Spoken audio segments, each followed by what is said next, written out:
Hechos 25, versículo del 13 al 22. Pasados algunos días, el rey Agripa y Berenice vinieron a Cesarea para saludar a Festo. Y como estuvieron allí muchos días, Festo expuso al rey la causa de Pablo, diciendo: un hombre ha sido dejado preso por Félix, respecto al cual, cuando fui a Jerusalén, se me presentaron los principales sacerdotes y los ancianos de los judíos, pidiendo condenación contra él. A esto respondí que no es costumbre de los romanos entregar a alguno a la muerte antes que el acusado tenga delante a sus acusadores y pueda defenderse de las acusaciones. Así que, habiendo venido ellos junto acá, sin ninguna dilación, al día siguiente, sentado en el tribunal, mandé a traer al hombre. Y estando presentes los acusadores, ningún cargo presentaron de los que yo sospechaba, sino que tenían contra él ciertas cuestiones acerca de su religión y de un cierto Jesús ya muerto, el que Pablo afirmaba estar vivo. Yo, dudando en cuestión semejante, le pregunté si quería ir a Jerusalén y allá ser juzgado de estas cosas. Mas como Pablo apeló para que se le reserve para el conocimiento de Augusto, mandé que le custodiasen hasta que le enviara yo a César. Entonces Agripa dijo a Festo: también quisiera oír a ese hombre. Y él le dijo: mañana le oirás. El estudio de hoy va a llegar hasta esta porción. Recuerden que esto es una historia real. ¿Quién está contando esta historia, Caleb? ¿Tú te acuerdas? Nadie te va a soplar, hijo. Si no sabes, di no me acuerdo, punto. Yo quiero que tú sepas que todo lo que está escrito en este libro, la Biblia, la escribió Dios a través de hombres que inspiró. Es muy fácil cuando te pregunten cualquier pasaje de la Biblia, ¿quién lo escribió? Dios. Inspiró, sí, a un hombre. A veces uno no se acuerda del hombre. Lo escribió Lucas, inspirado por Dios, a un tal Teófilo. Y esto es muy importante para nosotros. Algo que nosotros tenemos que considerar. Porque esta historia fue puesta para nuestro aprendizaje. Y yo les voy a decir, ¿qué recuerdan desde Hechos capítulo 9, que es la conversión de Pablo, hasta Hechos 25 que estamos leyendo? Y vamos a recordar muchas cosas del apóstol Pablo. Primero, que era un hombre que perseguía a la iglesia y que Dios lo trajo. El pasado de uno es horrendo, desordenado. Posiblemente Pablo no fue así. ¿Saben por qué? Porque él era un hombre religioso. Como hombre religioso, él era muy moralista. Pero la Biblia dice que toda persona sin Cristo es una persona muerta en sus delitos y pecados. Y pasó algo totalmente diferente a partir del capítulo 9 al capítulo 25. Dios empezó a capacitar y a santificar a Pablo. Y Pablo empezó a conocer al Dios verdadero y a entender todo el Antiguo Testamento. ¿Cómo lo entendió? En la persona de Cristo, porque cuando él lo pararon, lo detuvieron, camino a Damasco, lo detuvo el mismo Señor Jesús. ¿Y qué le dijo? Saulo, Saulo, ¿por qué me persigues? Quedó ciego, Y fue el maestro, que era Pablo, fue convertido en alumno. Y el alumno fue enseñado por un anciano llamado Ananías en la iglesia.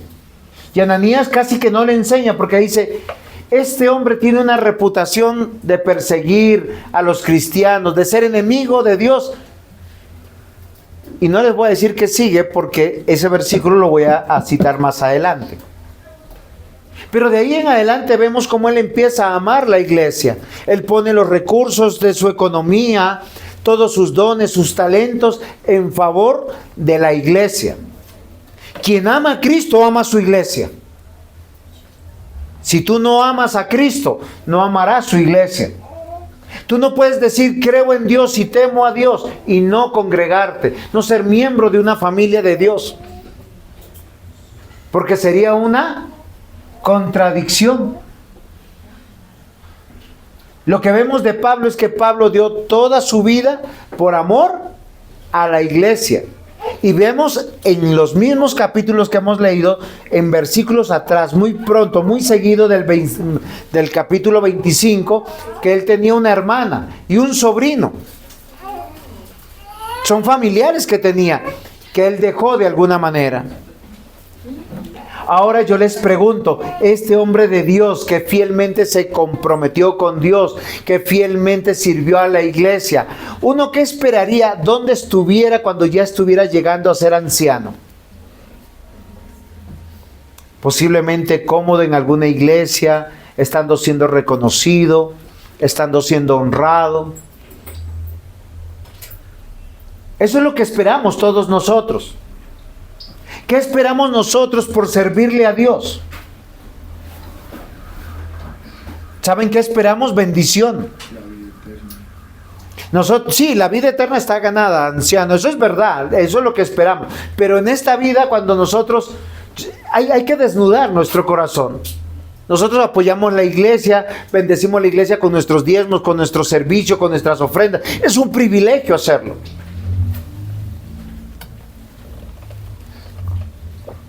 Pero lo que yo quiero que ustedes que me entiendan es que humanamente nosotros esperamos que si yo obro bien, me vaya bien. Es aquí donde yo pregunto, ¿a Pablo le está yendo bien? ¿Pablo está siendo honrado, respetado, reconocido? ¿Qué es lo que vemos? Está siendo perseguido, vituperado, calumniado.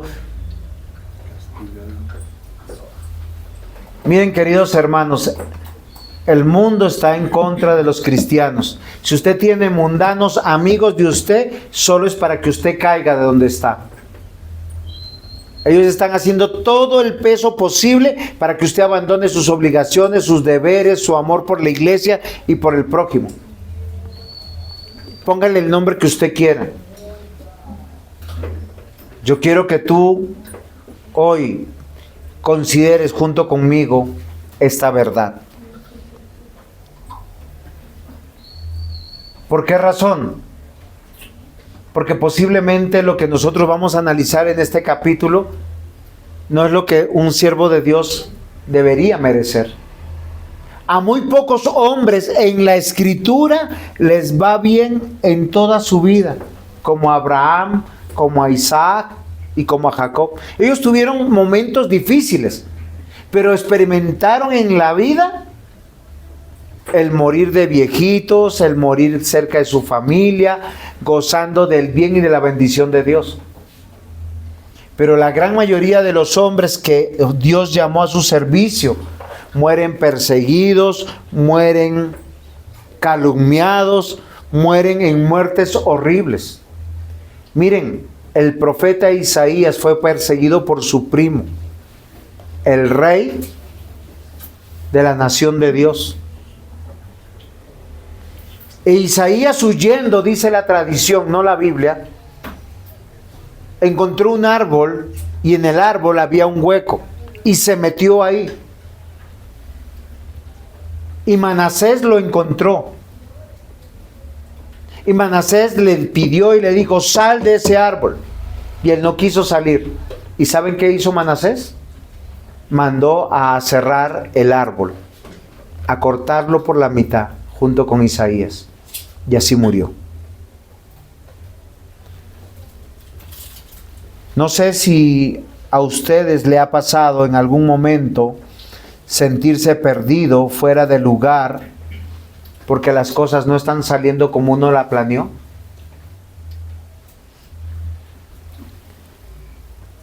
En ese momento, ¿saben qué? Nosotros nos asalta la siguiente pregunta. ¿Estaré en el lugar correcto? ¿Estoy con las personas correctas? O a veces empezamos a preguntar, lo que me está pasando es porque obré mal. O culpamos a otro, es que el otro está obrando mal. O a veces elevamos los ojos al cielo y le decimos, Señor, ¿qué tienes contra mí? ¿Qué más quieres que haga? Porque yo lo estaba haciendo bien y ahora me siento desubicado. Y no serías el primero en la Escritura. Salmo 42:11. Voy a leer de una versión que casi nunca leo, pero es que me pareció que de todas las versiones hay una palabrita que nosotros nos identificamos cuando nosotros estamos haciendo bien las cosas y las cosas resultan de una manera equivocada y me siento perdido, como si no estuviera en el lugar correcto. Abran sus Biblias, por favor, Salmo 42:11. Y díganme, ¿quién está ahí hablando? Porque yo voy a leer otra versión.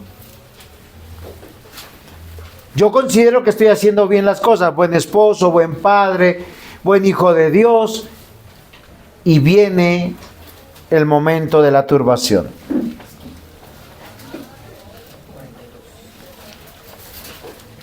Y les quiero recordar que estamos en la casa de Dios.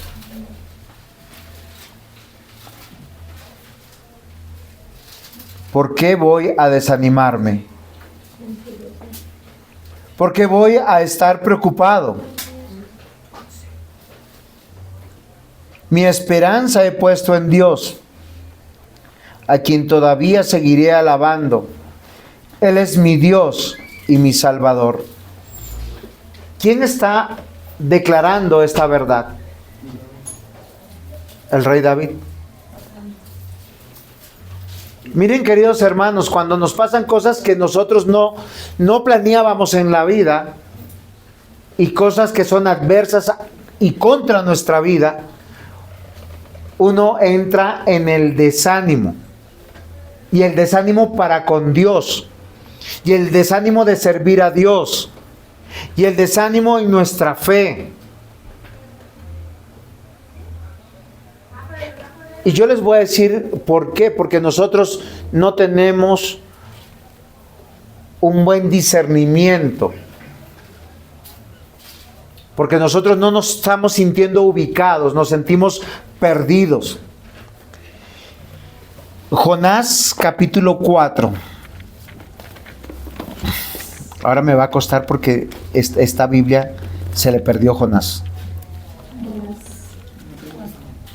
Jonás 4, versículos 1 al 4. Es después de los libros históricos, ¿cierto?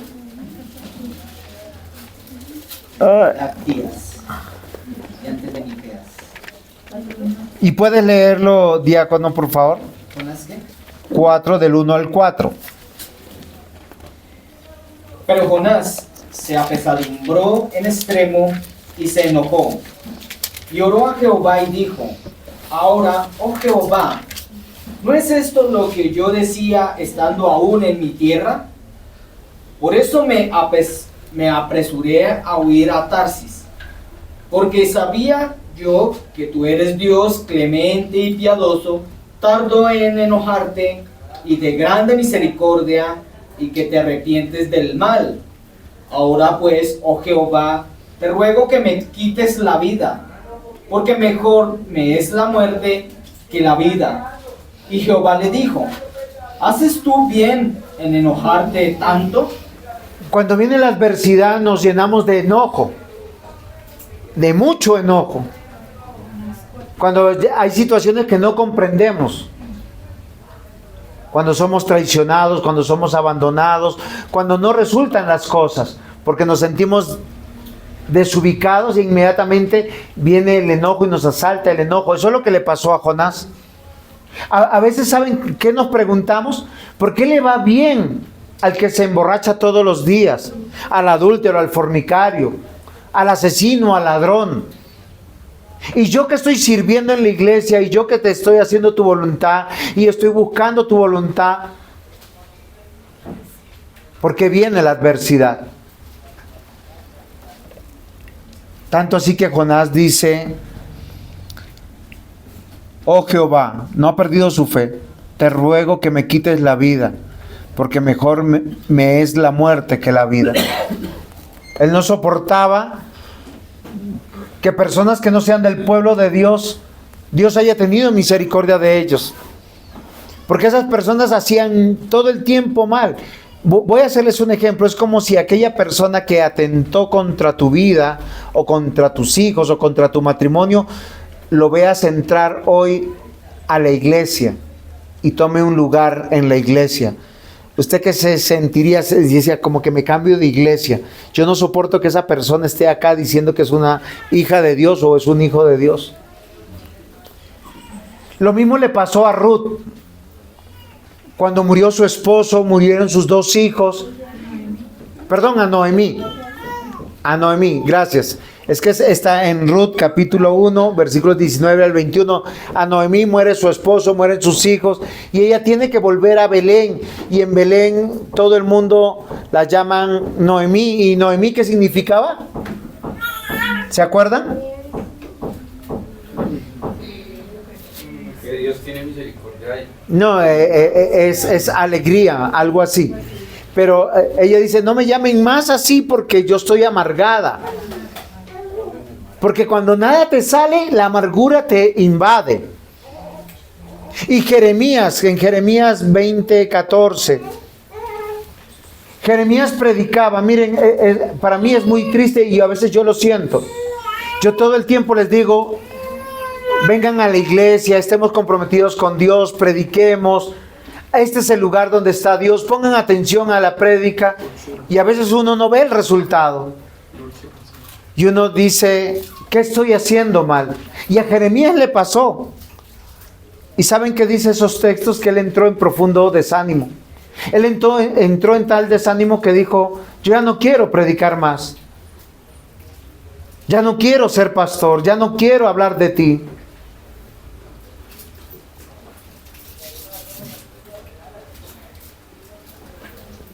A veces cuando no podemos tener hijos, queriendo hijos, la tristeza nos puede llegar al corazón.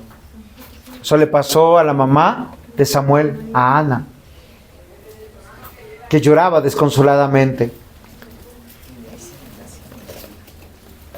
¿Y por qué yo les digo esto, mis amados hermanos? Porque cuando tenemos estas situaciones, hay algo que se mueve de manera común en todos nosotros.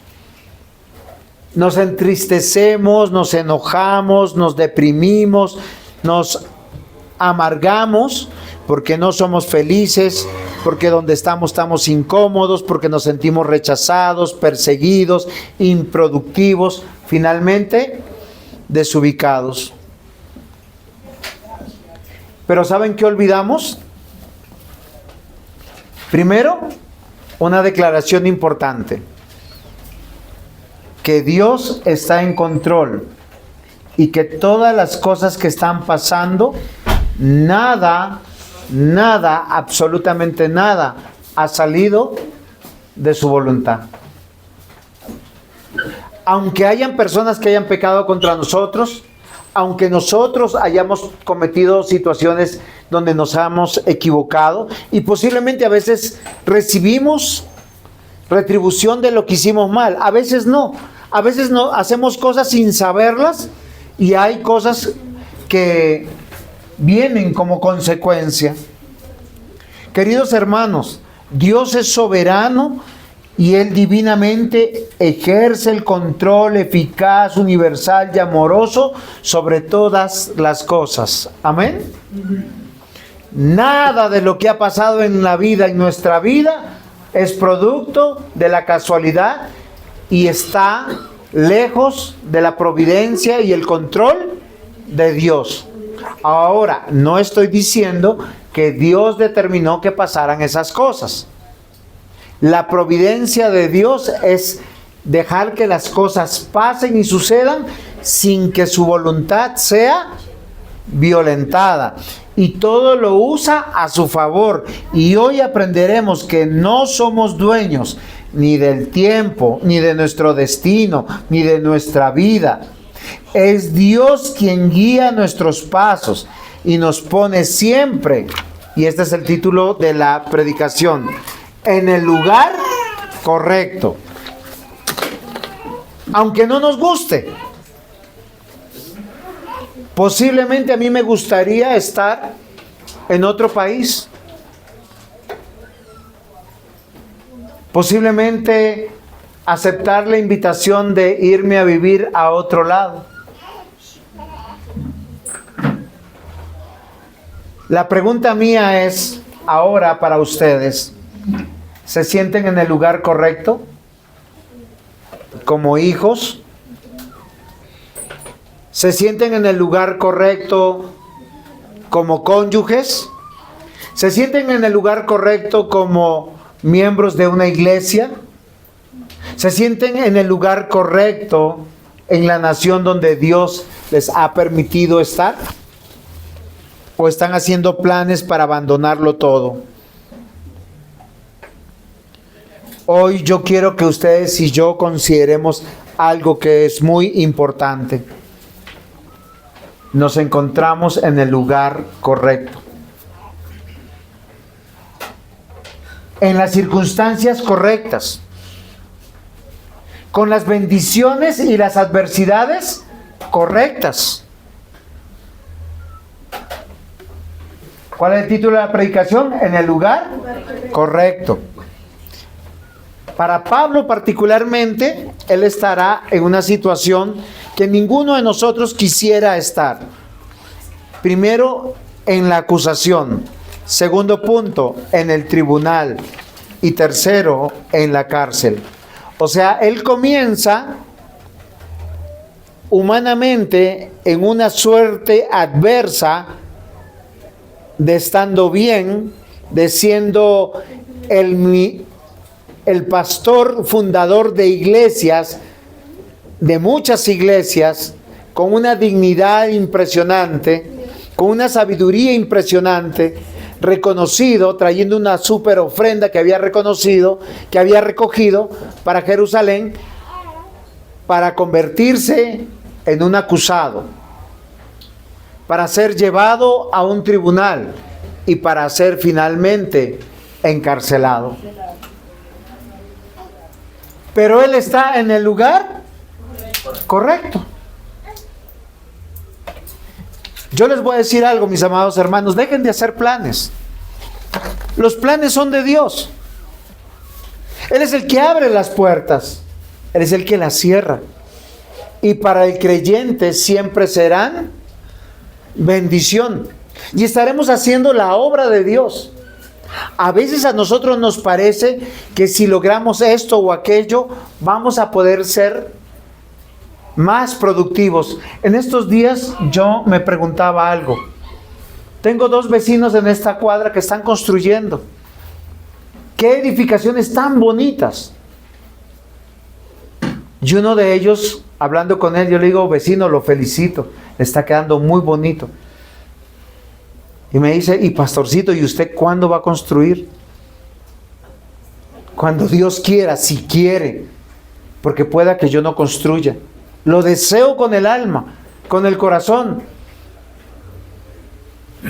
pero no tengo los recursos. Y él me dice, pero endeúdese. Usted no es un hombre de fe. Yo le dije, la verdad, no quiero endeudarme, pero lo deseo.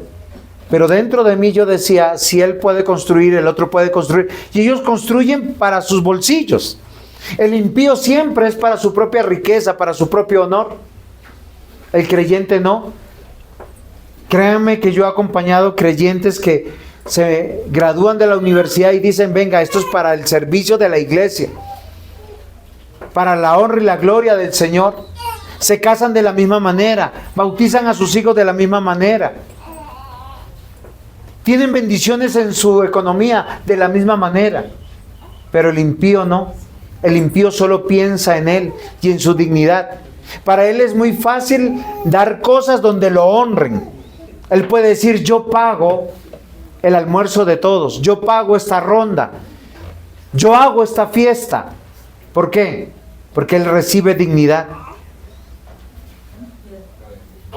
El creyente siempre invierte para la gloria de Dios en el lugar correcto. Yo quiero que recuerden que hace mucho rato el apóstol Pablo está siendo acusado. Y miren, queridos hermanos, quiero que aprendan esto, desde el más niño hasta el más viejo. Cuando tú tienes una información privilegiada de un hermano, de una hermana en la fe, de un pariente, de alguien, no uses esa información para dañar. ¿Cómo haces para dañar? Cuando convocas otras personas y lo echas al agua.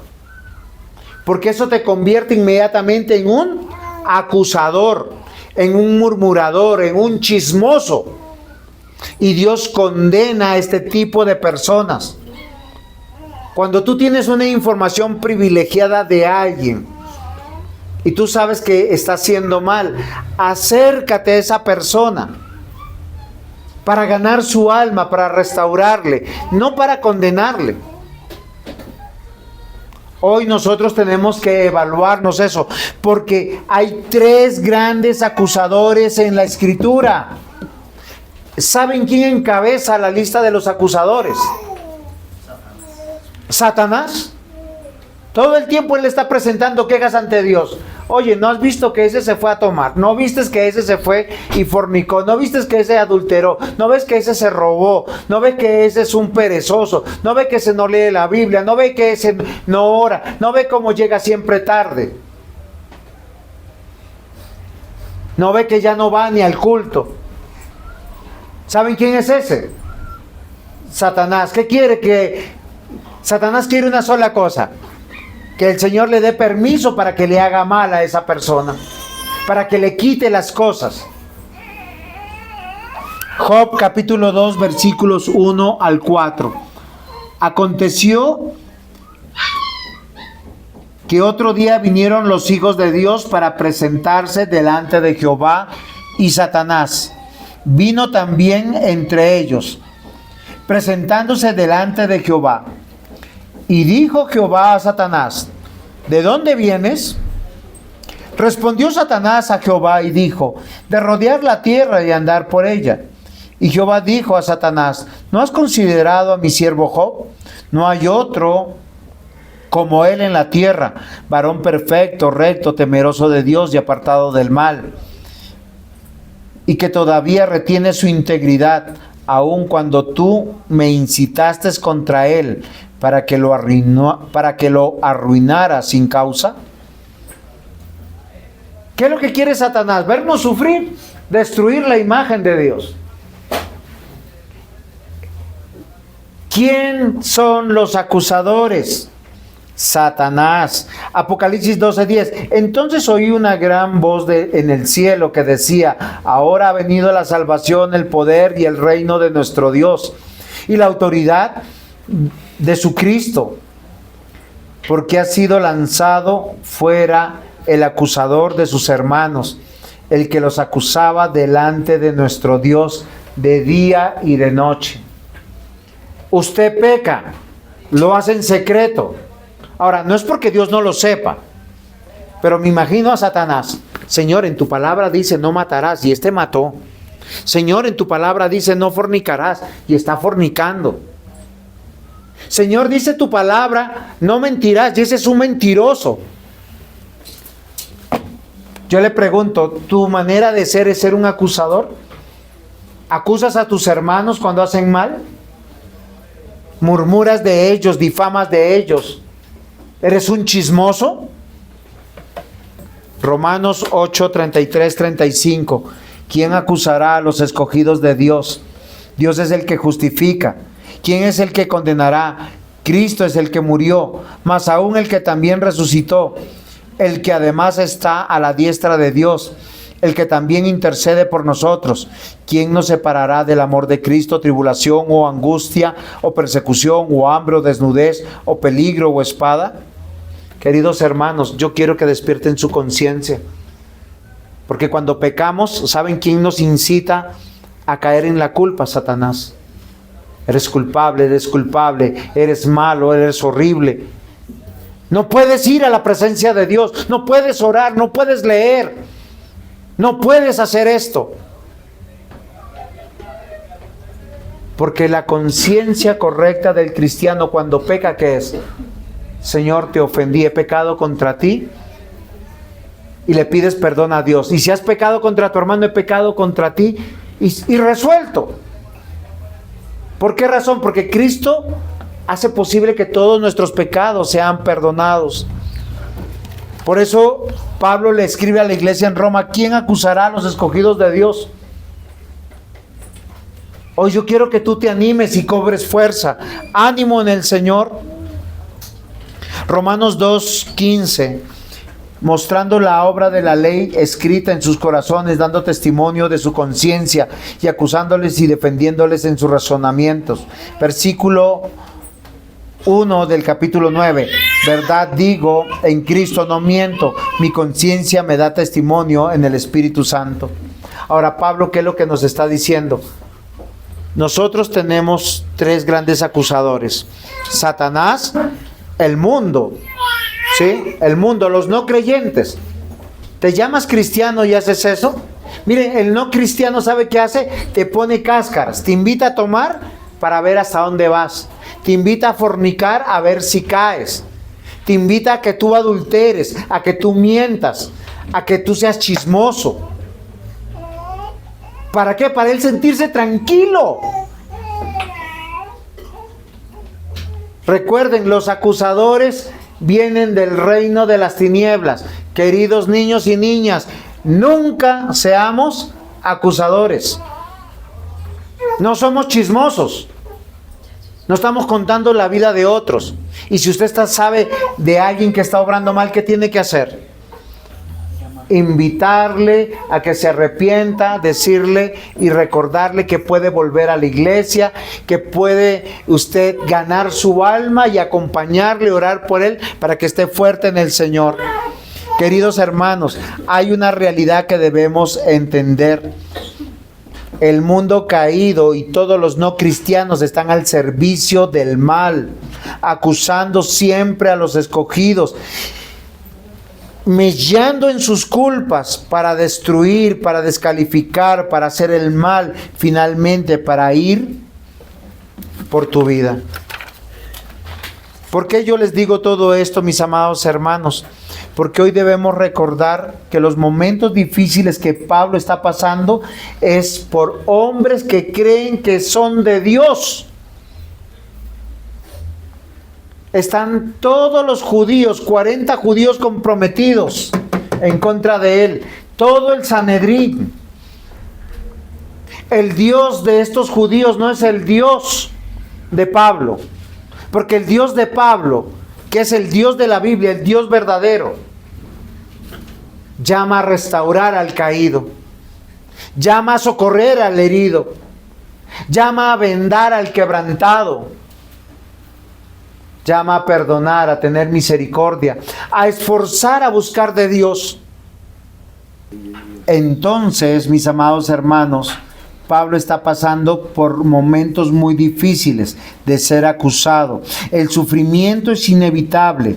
Él fue acusado que quebrantó la ley de Dios, que quebrantó el templo y que quebrantó las leyes del César.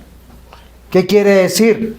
Que él se había comportado como un hombre sin Dios. Amados hermanos, él está en esa posición.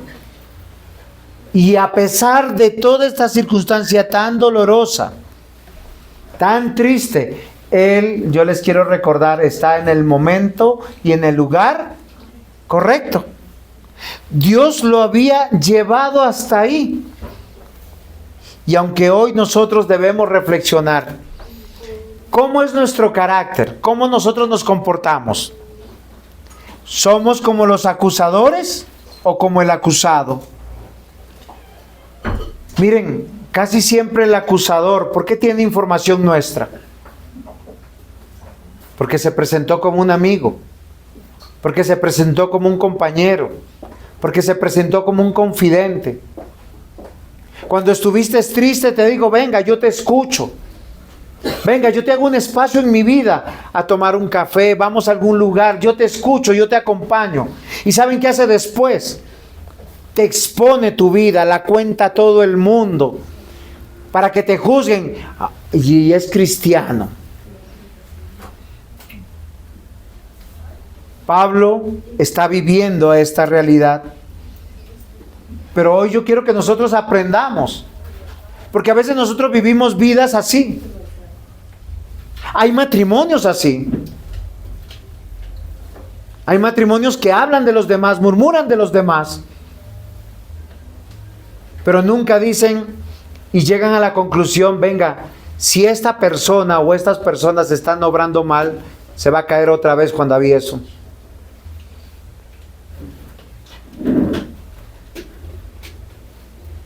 Si estas personas están obrando mal, ¿qué tenemos que hacer con alguien que está pecando? Muchas veces se los he dicho. Gálatas capítulo 6. Si alguno sorprende a su hermano en pecado, ¿qué hace? Va y cuéntaselo al vecino, cuéntaselo al pastor, cuéntaselo a Dios. ¿Qué dice que tenemos que hacer? Ve donde él, llámalo, visítalo. No te rasgues las vestiduras. En estos días un presbítero me consultaba, pastor, ¿qué hago? El presbiterio aprobó que el pastor siga al frente pese a esto, a estas circunstancias. No voy a decir mucho. Y yo le dije, ¿y qué demanda la Biblia? No, pastor, es que yo no voy a exponer mi familia a esa situación. Y él está de candidato para ser el pastor, un segundo pastor. Entonces, ¿qué has decidido? Me voy de la iglesia. Ah, ok. ¿Dónde está tu argumento bíblico? Pero es que ¿cómo el presbiterio? Sí, yo le digo, eso es tu conclusión. Pero en el presbiterio hay muchos pastores. Esta iglesia no es de Colombia, esta iglesia es en Chile. Si el hermano escucha la prédica, él va a saber que estoy hablando de él. Y mi consejo fue, los pastores fuimos puestos en la iglesia para cuidar no la economía de la iglesia, no la infraestructura, sino a los hermanos en la iglesia. Y los presbíteros fueron puestos para cuidar al pastor y a la iglesia. Ellos no es que no hagan nada, ellos tienen que defender a los dos. ¿Por qué no vas y visitas al pastor? ¿Por qué no hablas con él? ¿Por qué no oras por él? Porque es más fácil coger y decir, yo me voy. Hay 3 causas para abandonar la iglesia.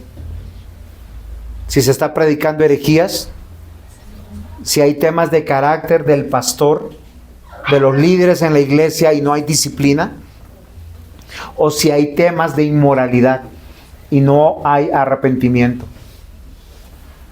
Y no hay, la inmoralidad puede llegar de muchas maneras, pero debe haber arrepentimiento y debe haber una disciplina y una restauración. Hoy debemos, mis amados hermanos, reflexionar si nosotros estamos siendo acusadores y pensar con detenimiento qué demanda Dios cuando ves a tu hermano creyente pecar. ¿Qué demanda?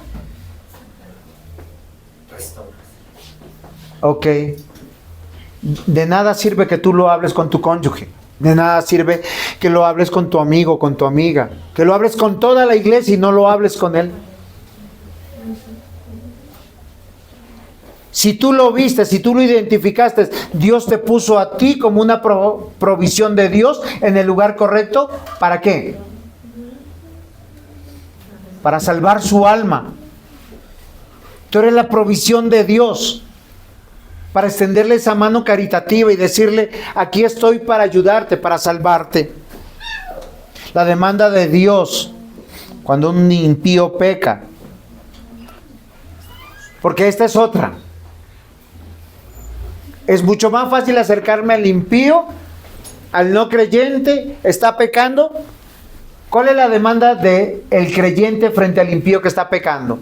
Invitarlo a comer, abrirle la puerta de su casa, decirle, venga, cuentas conmigo. ¿Qué es lo que tiene que hacer el creyente? Predicarle el evangelio. Y tú lo predicas y lo incomodas. No es unirte a sus actividades, no es hacer lo que él hace.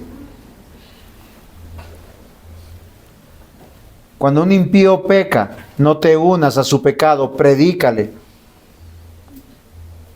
Y no te conviertas en un acusador.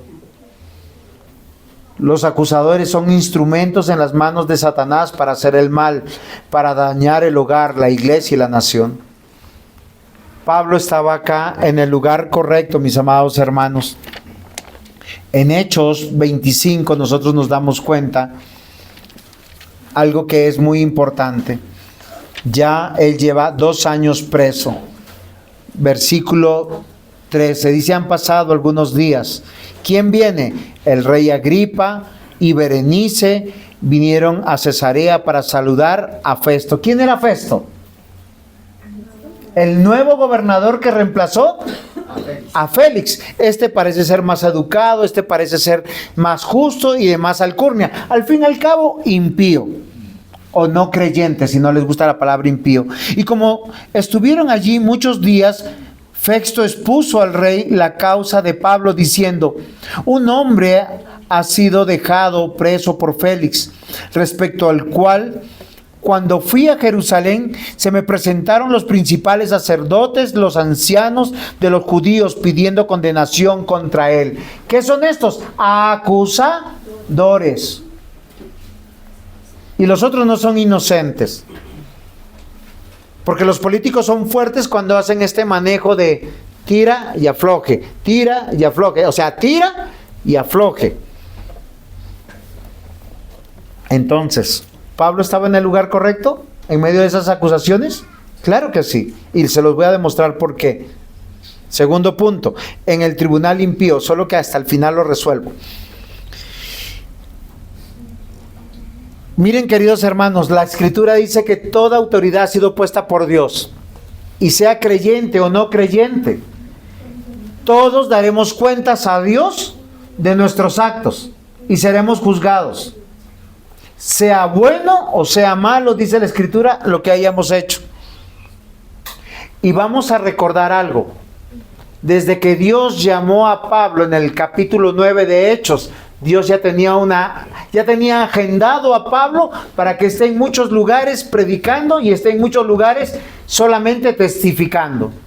¿Se acuerdan que en muchos lugares llegó Pablo y no pudo predicar porque el Espíritu Santo no le permitió? Ahora no piense que es que el Espíritu Santo él quería hablar y él... No era así. Simplemente las cosas no se daban. Es como yo muchas veces he llegado a lugares que quiero predicar y no se dan las cosas. No me lo permiten, no hay la oportunidad.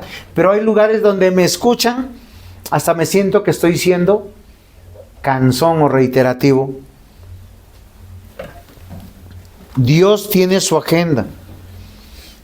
El creyente siempre está en el lugar correcto y las circunstancias correctas, aunque muchas veces son favorables y otras son desfavorables. Yo he tenido que estar en hospitales, a veces como paciente, a veces como acompañante, a veces como visitante, pero siempre tengo que predicar. Queridos hermanos, quiero recordarles que Dios hace todo lo que Él quiere y nosotros somos responsables de todos nuestros actos. Por este lado, eso es como un riel del tren. Por este lado va la soberanía de Dios. Todo está bajo su control y por acá está mi vida, yo tomando decisiones. Y a mí me parece que yo todo lo estoy haciendo. Mañana quiero viajar, viajo. Viajé y no me pasó nada malo.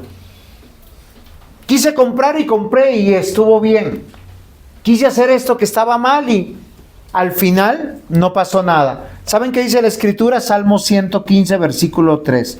Nuestro Dios está en los cielos. Todo lo que quiso, ha hecho. Y acá yo les advierto algo, mis amados hermanos.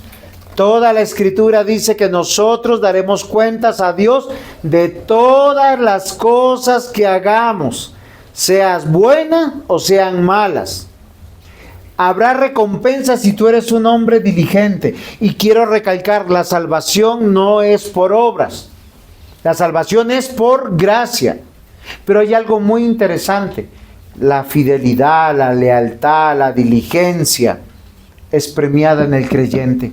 La Escritura nos va a mostrar personas que les importaron muy poco el congregarse, muy poco el caminar con Dios. Al final fueron salvos como raspando, dicen. Juan David, cuando se reprueba en tu curso, ¿con cuántas notas se reprueba? Con 3. ¿Quien saque 3, reprobó? ¿O pasó? ¿Con cuánto se pasa? 3-13. 3-3. O sea, 3-2. 3-2 reprobó. 3-3 pasó. Pensamos que hay creyentes en la vida que pasan con 3-3. Poco asistían a la iglesia, poco caminaban con Dios, poco oraban, poco vivían la vida cristiana. Y uno dice, y en la eternidad va a ser lo mismo de aquel que, miren, acá tenemos hombres que dieron la vida para que una iglesia se sustentara. ¿Saben qué dice la Escritura? Que Dios reconocerá esas obras, porque Dios no es injusto para olvidar las obras de nuestras manos. Usted puede vivir como usted quiere. Dios tiene una agenda. Ya te llamó, ya te salvó. Ahora, querido hermano o hermana, Dios nos dio la libertad en Cristo para ser responsables, para ser fieles, para ser leales, para ser diligentes en las cosas de Dios. El Salmo 115:3, les repito, nuestro Dios está en los cielos, todo lo que quiso ha hecho. Salmo 135:6, todo lo que Jehová quiere lo hace.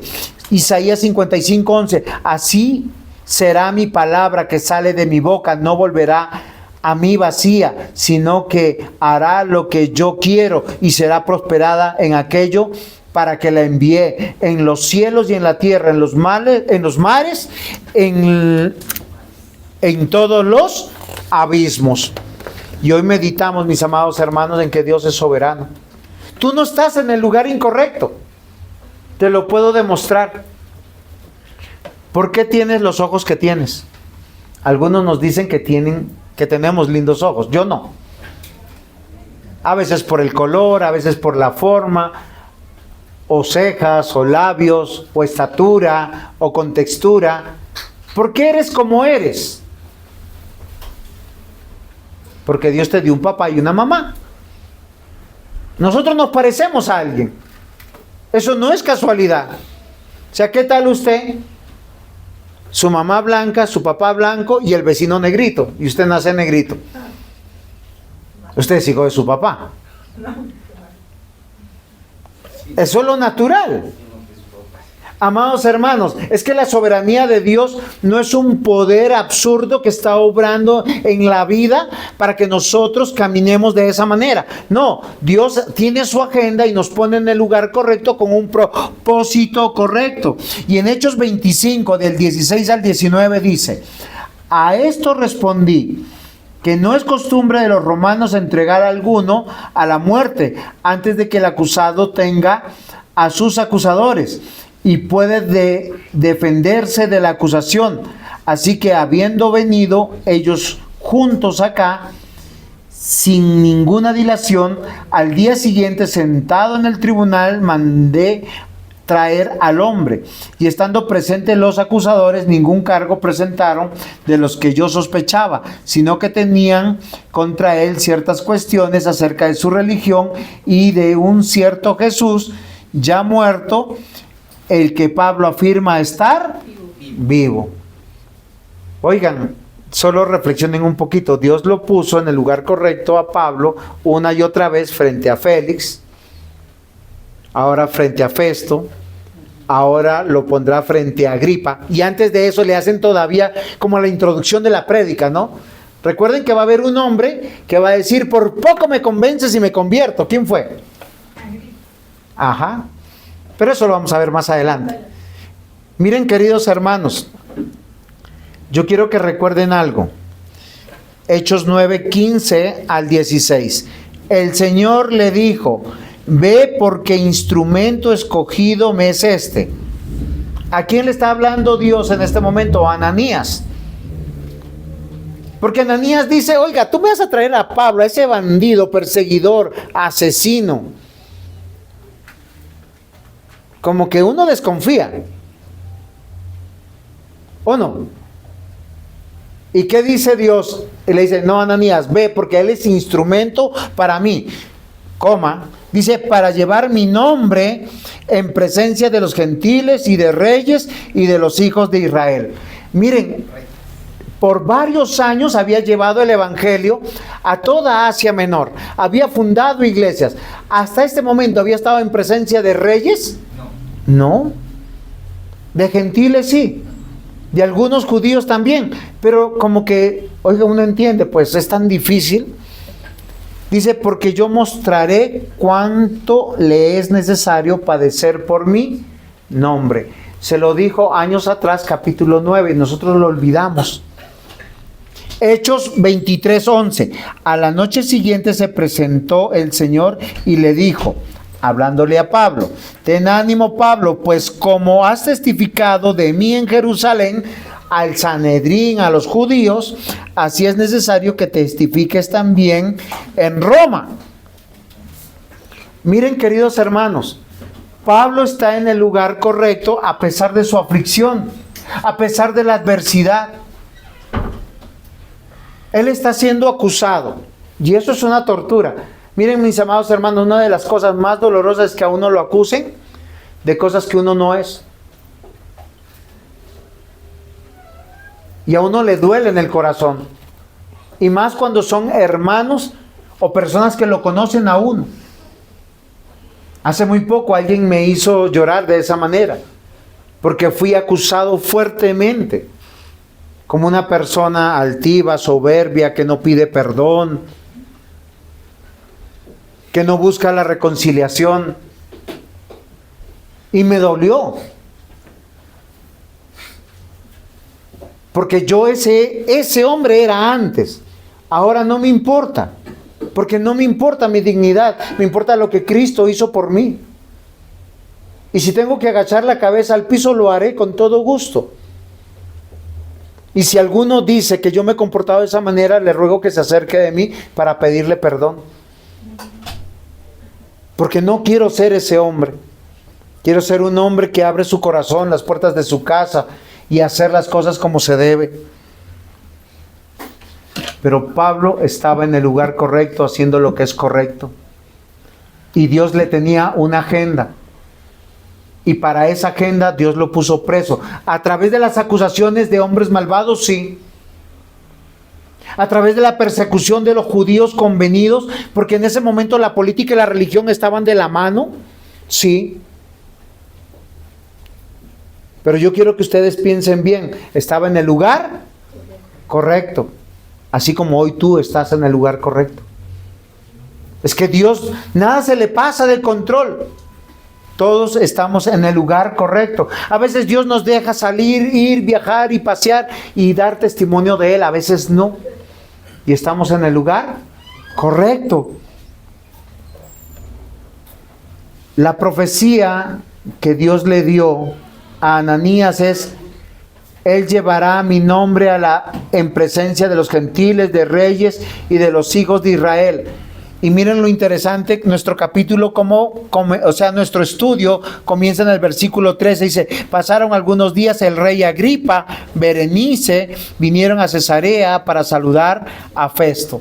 Acá hay un rey, acá hay un gobernador. Posteriormente será llevado a Roma, a la presencia de Augusto, del César, del emperador, y estará en la casa del César. Y uno dice: pero sigue preso. ustedes quisieran abrir la Biblia conmigo, Filipenses 4:22, porque no quiero leer solo. Filipenses 4:22. Queridos hermanos, yo los quiero animar para que nosotros nos comprometamos con Dios y consideremos que donde estamos tenemos un propósito, y es llevar el Evangelio. ¿Ya encontraron Filipenses?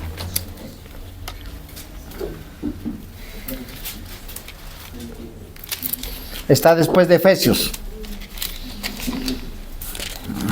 4:22. Dice, si ustedes pueden leer ahí conmigo. Bueno, vamos a leer desde el versículo 20. Al Dios y Padre nuestro sea gloria por los siglos de los siglos. Amén, eso nos gusta. Saludad a todos los santos en Cristo Jesús. Los hermanos que están conmigo os saludan. ¿Él desde dónde está escribiendo? Desde la cárcel en Roma. Versículo 22, todos los santos os saludan, y especialmente los de la casa de César.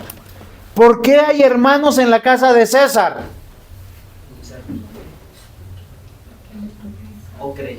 Porque Pablo va a ser llevado hasta allá a testificar. Dios no dice que los reyes y los gobernadores y los príncipes, a todo lo que le predicamos se van a convertir. Pero queridos hermanos, a veces uno predica a una persona y se convierte otro. A veces uno obra con misericordia con uno y ven tu testimonio y se convierte otro. A veces tú oras por sanación, porque les vaya bien, por restauración, y la persona recibe su bendición y es como de los 10 leprosos, de los 9 que no vuelven. Pero el que vuelve es el que se salva.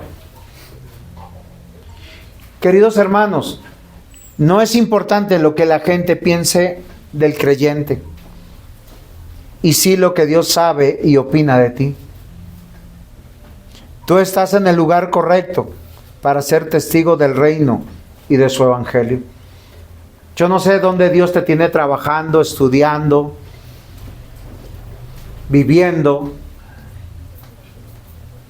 Tú estás en el lugar correcto, pero como instrumento para llevar su nombre. ¿Saben cómo crecen las iglesias? Cuando los creyentes realmente entienden esto. Cuando saben cuál es su identidad. Yo soy cristiano, y todo lo que yo haga, los demás lo van a juzgar.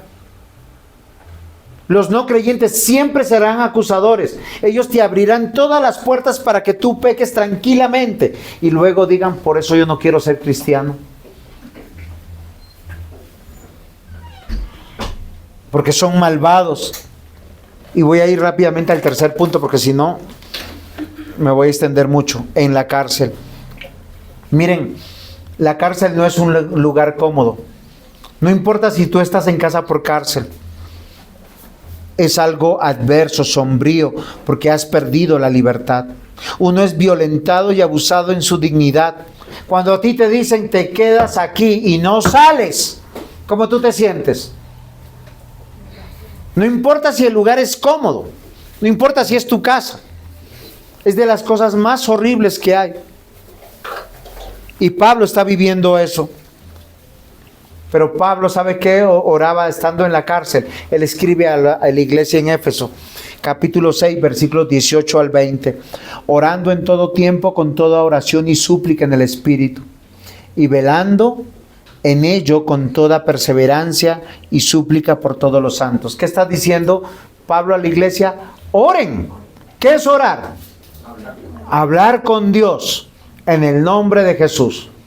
Si tú oras a Dios en el nombre de cualquier cosa, animal, ángel o persona, es una blasfemia contra Cristo. La Biblia dice que es en el nombre de Cristo. Y el versículo 19 dice, y por mí, a fin de que al abrir mi boca me sea dada palabra para dar a conocer con denuedo el misterio del Evangelio, por el cual soy embajador en cadenas, con denuedo hable de él como debo de hablar. Pablo le pide a la iglesia que él está en el lugar correcto. Él está diciendo: yo estoy preso, yo estoy listo para ser ya decapitado, muerto, pero oren por mí para que hasta el último momento predique. Queridos hermanos, cuando nosotros nos sentimos turbados, desubicados, amargados, enojados, porque las cosas no se han dado, no busques culpables, no te culpes tú. Recuerda algo: Dios está en control, estás en el lugar correcto, ten paz. Dios de algo te guardó. Porque a nosotros en nuestros planes nos parece que todo va a salir bien. Uno dice: voy a comprar 2 huevos, los voy a vender, y después voy a comprarme una cubeta y los voy a vender, y luego me va a ir bien, y qué sé yo. En la mente de uno ya es millonario. ¿Las cosas funcionan así? No. Muchos hemos abierto locales de negocio y los hemos tenido que cerrar por alguna razón. Y con todo, en el lugar que estuvimos, en ese momento histórico del tiempo, era el lugar correcto. Pablo presentó el evangelio de Jesús resucitado, que él era el Mesías, que la ley estaba cumplida. Jesús es Dios, Señor y nuestro Salvador.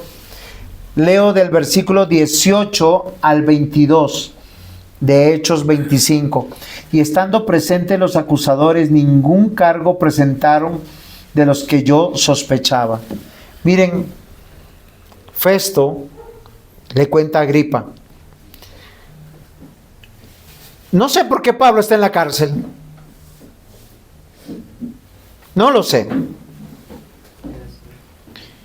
Sino que tenían contra él ciertas cuestiones acerca de su religión de un cierto Jesús ya muerto, el que Pablo afirmaba estar vivo. ¿Cuál es el evangelio, mis hermanos, sobre Jesús? Él está vivo. Él está vivo, Él vive. Él nos llamará a su presencia a dar cuentas de cada día, de cada hora de nuestra vida. Eso dile a la persona que no cree, dile a la persona que no está comprometida con Dios, que un día dará cuenta de sus actos y que Dios le pagará conforme a sus obras. Porque ese es el evangelio. Esto ofendió profundamente a los judíos, porque ellos no pensaban que Jesús era el Mesías. Ellos tenían un gran negocio con la ley, con el templo. Reconocer que Jesús era el Mesías, es decir, que el templo ya no tenía que ser, ya no hay más sacrificios, no hay más circuncisión, ya no hay más necesidad de sacerdotes ni de levitas. Hay necesidad hoy de pastores que pastoreen con la palabra de Dios. Esa era la gran afrenta. Cristo vive. Porque cuando tú entiendes que Cristo vive, sabes que hay una vida después de esta muerte y que será responsable de lo que tú hoy decides. Toda religión judía sería destruida si ellos aceptaban que Jesucristo había resucitado. Por eso ellos querían matar, miren, al símbolo vivo del momento sobre la predicación del evangelio. Hoy yo quiero que tú comprendas junto conmigo que estás en el lugar correcto, pero no para que hagas tu vida.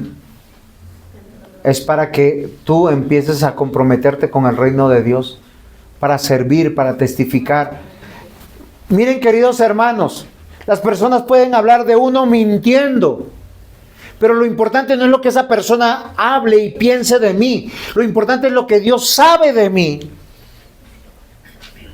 Y yo sé que soy pecador, pero también lo importante es que las personas vean la obra que Dios está haciendo en mí, porque eso es lo imitable.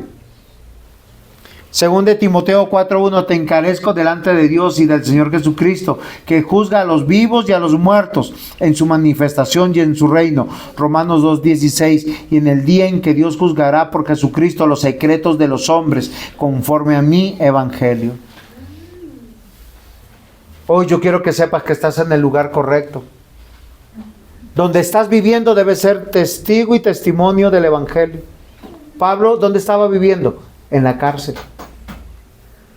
Y estaba en el lugar correcto, evangelizando soldados, evangelizando quienes los llevaban, quienes los traían, quienes le daban permiso. Miren, es uno de los presos con mayores privilegios. Tenía visita, tenía personas que vivían con él, no por estar presos por un delito, sino porque ellos decían, queremos aprender de Pablo. Hoy, mis amados hermanos, tenemos que considerar eso. No pienses que tus actos son inocentes. No pienses que tus actos van a pasar de largo. Hoy yo quiero invitarte a que reflexiones. En la iglesia donde Dios te puso, estás en el lugar correcto. Cada iglesia es una expresión del cielo, es el cuerpo de Cristo. Y este trabajo se hace en equipo, no se hace bajo el llamado de uno solo. Todos somos equipo, todos somos parte de ese cuerpo. Y nos hemos sido enviados como embajadores del reino a la sociedad para alcanzar a los perdidos. Jeremías 15:19, por tanto, así dijo Jehová, si te convirtieres, yo te restauraré, y delante de mí estarás.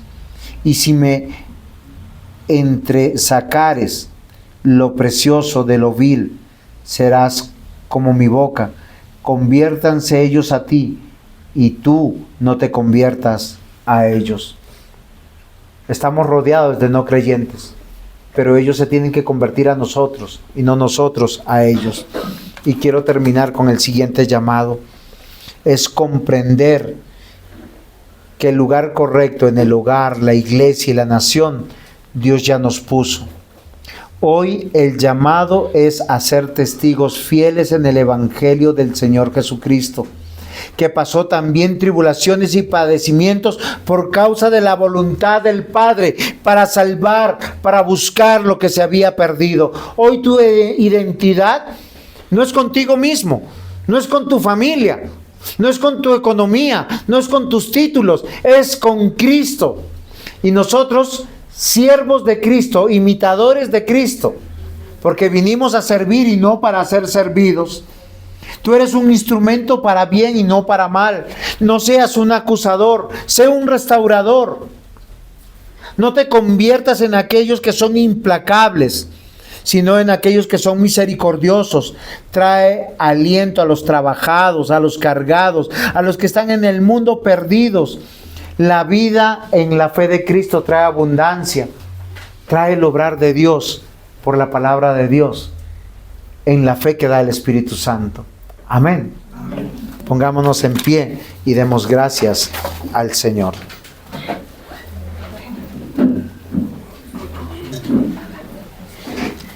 Amado Señor y buen Dios, gracias te damos por tu palabra. Gracias te damos, Señor, porque hoy nos permites reflexionar. Gracias por recordarnos que tú nos has puesto en el lugar correcto. En el hogar, en la iglesia y en la nación. Y ayúdanos a ser de bendición. Y ayúdanos, Señor, a ser llenos de gracia y de misericordia. En el nombre de Jesús. Amén.